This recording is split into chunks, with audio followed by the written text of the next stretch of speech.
kayaknya enak kalau sudah nikah. Ada di antara teman-teman yang mikir begitu?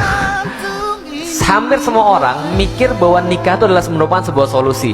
Walaupun ini bukan materi pranikah, tapi perlu saya garis bawahi, nikah itu hanya pergantian fase, bukan penyelamat hidup. Bisa dipahami sekalian ya, pergantian fase bukan penyelamat hidup.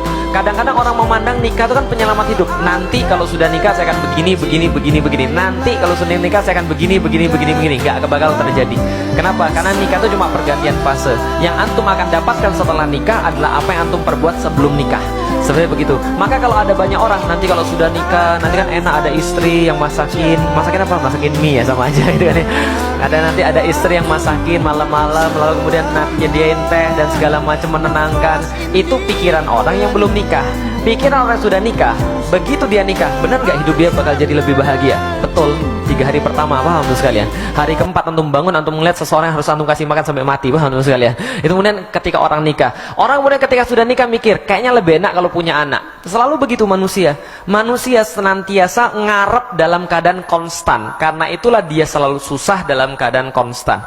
Nggak ada satupun manusia yang bisa lewat dari yang namanya ujian. Kalau manusia saja nggak bisa lewat daripada ujian, apalagi kalau dia mengatakan bahwa dirinya beriman. Di situ letak yang penting yakin. Kenapa? Anda lihat, di mana-mana meme yang penting yakin itu pasti senantiasa dihadapkan pada tantangan. Bahkan keyakinan itulah baru diuji ketika ada yang namanya tantangan. Kalau Anda mengatakan Anda yakin, Anda sudah tahu, Anda sudah paham, tapi Anda nggak pernah diuji, itu berarti Anda belum teruji pemahaman Anda. Kapal misalnya, kapal itu memang dibuat di dermaga, dan selama dia berada di dermaga dia aman, tapi bukan tujuan itu kapal dibuat.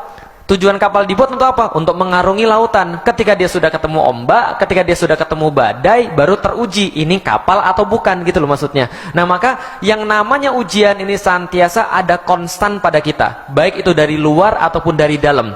Antum mau bikin pengajian apapun akan ada yang mencemooh. Antum mau bikin masjid model apapun akan ada yang mencemooh. Bahkan antum nggak ngapa-ngapain aja ada yang mencemooh, paham teman sekalian?